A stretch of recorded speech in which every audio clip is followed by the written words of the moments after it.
I am the Tofu Golem. Please enjoy the video. You start by enabling developer options and turning on apps from unknown sources.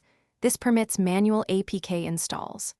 Download and open the Downloader app now, then make sure your Firestick is on the same Wi-Fi and has at least 1 GB free so the APK can save.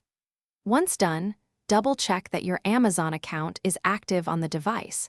This avoids license conflicts. You're ready to enter the Flix Vision APK address inside Downloader and begin the transfer. You'll paste the Flix Vision APK link into Downloader and tap Go to fetch the file, verify the download completes, and the file size looks correct.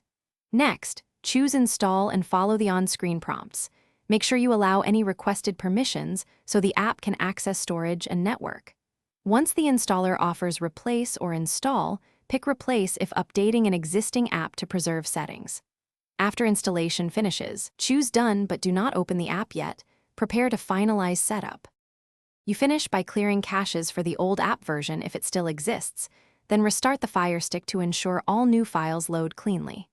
After reboot, open Flix Vision, sign in and test playback on a short title. Make sure streams start and subtitles load. If anything goes wrong, grant storage permission, uninstall and reinstall the APK, and confirm your VPN or DNS isn't blocking the service. If problems persist, reinstall with a fresh downloader download to rule out a corrupt APK. Thanks for watching. Consider subscribing if we helped you today.